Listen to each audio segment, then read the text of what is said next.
What's happening? So me and the guy at GameStop, I went and put $5 down on Luigi's Mansion, which comes out tomorrow.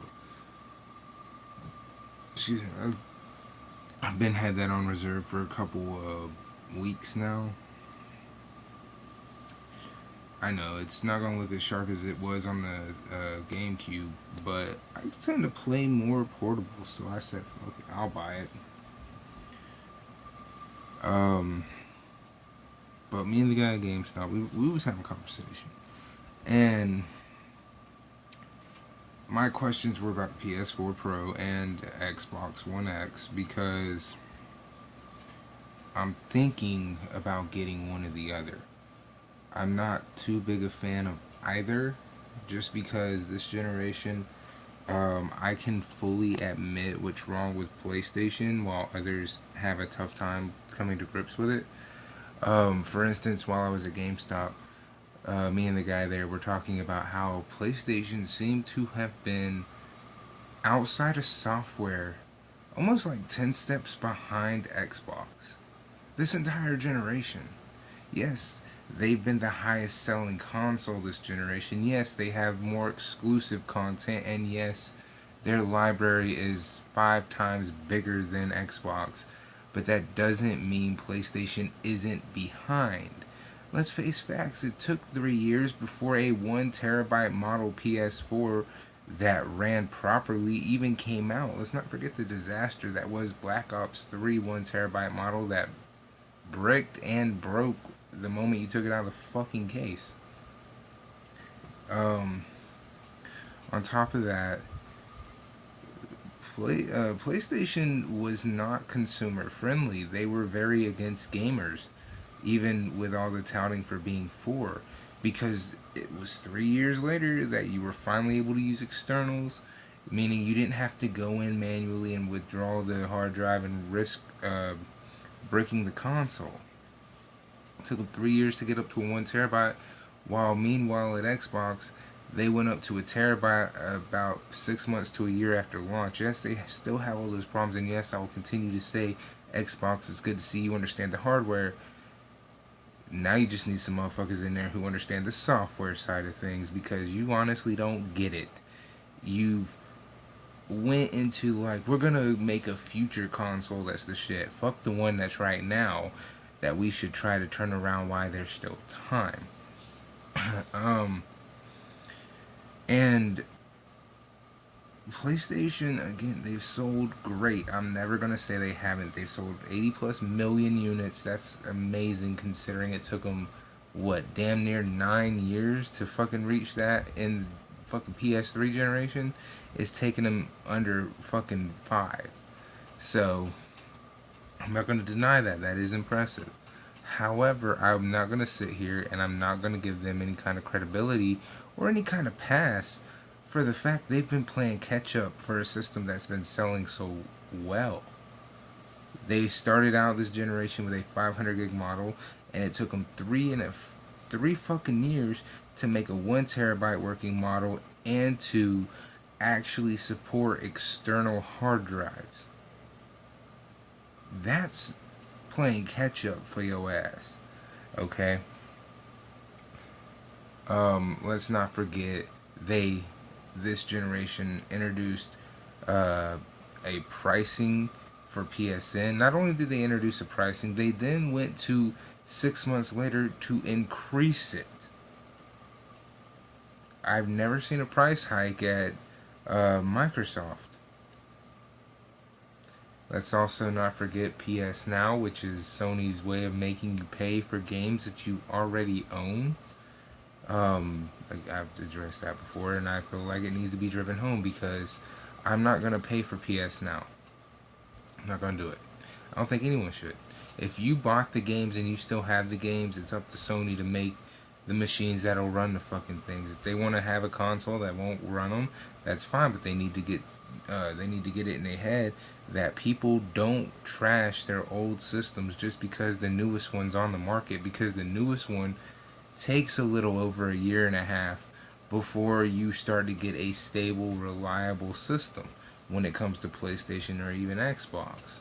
So you're looking at a year and a half to 2 years where people are still buying and still collecting and still playing on old systems. They're not gonna run out and get rid of that shit just because you got a new fucking piece of hardware on the market. That's something PlayStation you guys need to fucking understand. I still have it right there. It's not in the box, but I still have that specific model of PS4. So if I'm playing on PS4, that's what I'm playing on. Okay? I no longer have the 2013 version of Xbox One because it was honestly ugly as shit. Not the design I had, just the overall design of the system itself. The VCR, ugly as shit. Since then, I went and I traded that model in and got the Xbox One S, and I haven't looked back. I'm not really looking forward to Xbox One X or PS4 Pro because there's a lot more questions and answers for Sony if you logically think about the system itself. Um, there's also um, my thing with Xbox and it being another generation. I don't trust that they're going to stick to their word when it comes to first party IPs because they've done so much this generation to destroy reason to buy an Xbox in turn anyway. Why would I trust anything that's fixing to come out? I mean, look, Lionheads is dead, Fable died. We really only have 4 titles left that make Xbox exclusives anything worth a damn, and you could play them on PC, so what the fuck's the point? I don't give a fuck about you selling, um, you know, games for PC, but you have to have software that you can't find anywhere else. That's a huge part of making a profit. It's a huge part of making a sell, especially in gaming. Why do you think PlayStation, the guys who've been behind this entire generation when it comes to basic common sense customer fucking needs, here we are coming up on the 5th year of PlayStation 4, and you just now got something people have been bitching about since the inception of this generation. Because they just accepted it with the PS3. They were like, nah, PS4 is going to be different. It's going to change. We're going to be able to do what the fuck we want. It's been 5 years. They're just now getting to it. That is the name change.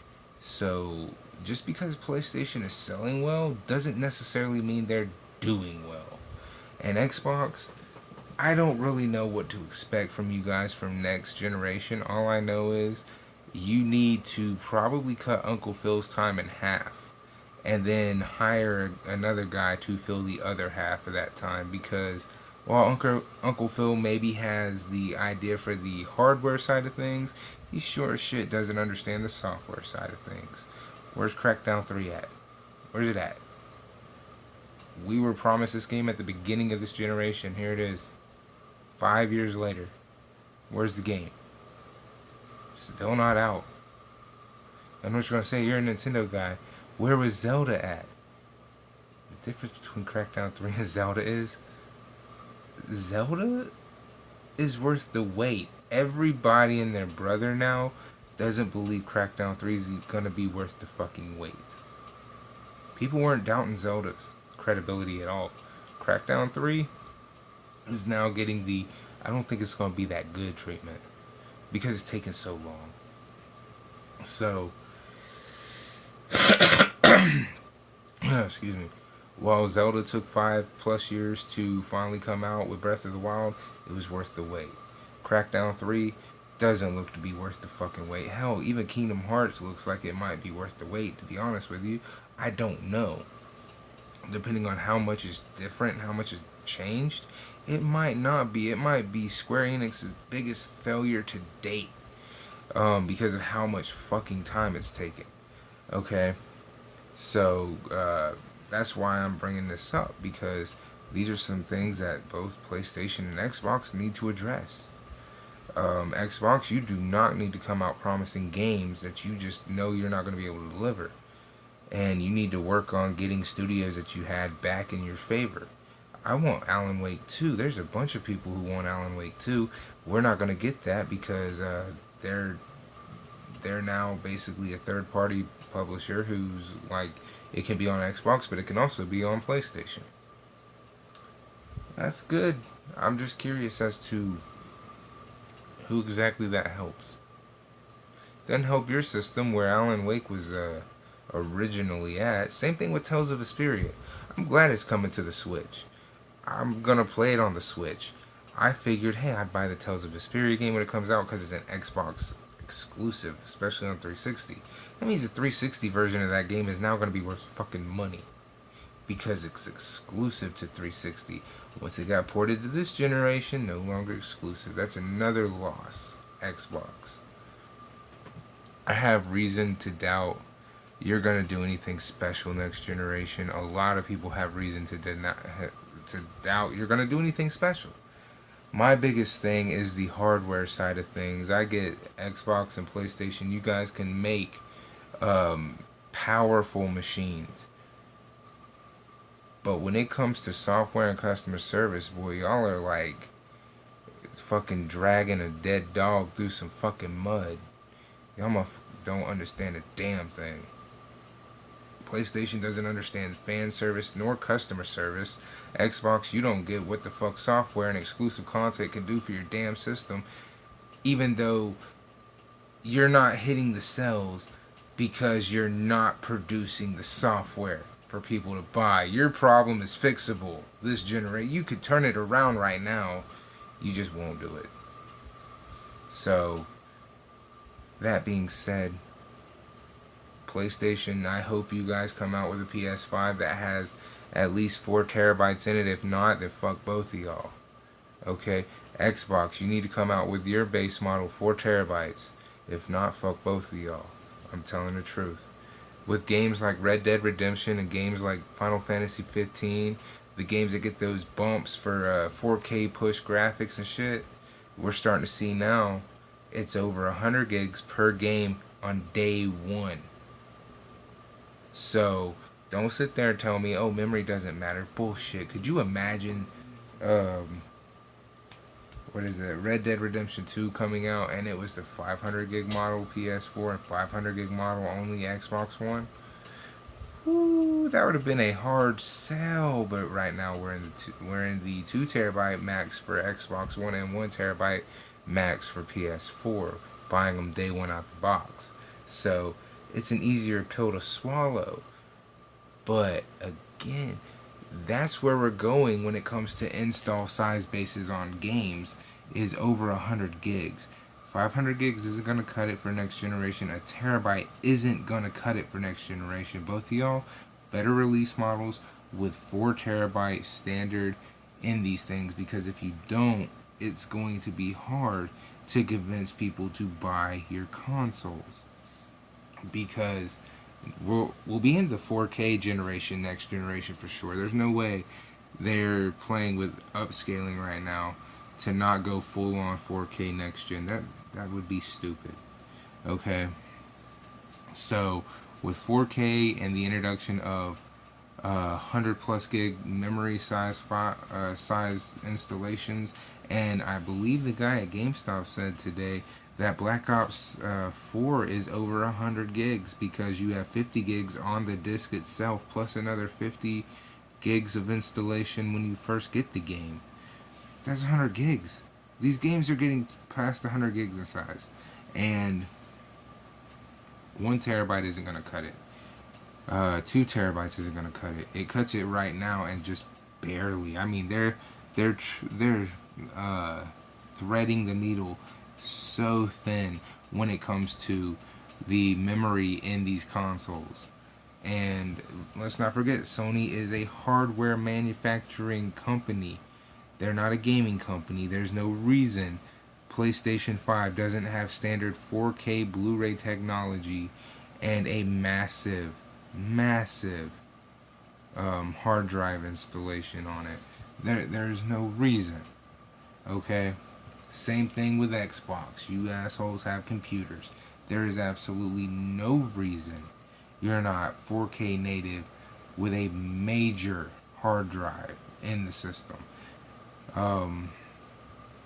So with the PS5 and the Xbox 2, or just the Xbox, which is what I think they should just call it, the Xbox, and let it be that. I don't care how many iterations they have. It's just called the fucking Xbox. Anyway, I am very fearful for what next gen brings. I am finding it to be more and more relevant for online shopping when it comes to video games. You just download the game, have it, and you're good. However, it can be brought to a screeching halt with the PS4 or PS5 and the Xbox brand jipping us on memory. And PlayStation, you guys over at Sony, if you bring out the PS5 and wait another 3 years on supporting external hard drives, I hope you go bankrupt, because that was a stupid fucking move this generation alone. So, like I said, Xbox has had its problems. However, PlayStation has been the catch-up Me Too fucking people this entire generation as well.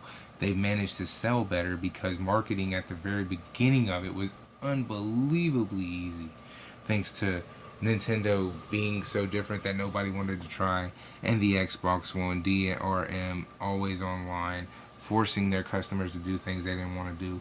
So they've really had it easy. Anyway, this video is going way longer than I wanted it to. I'll see you guys later.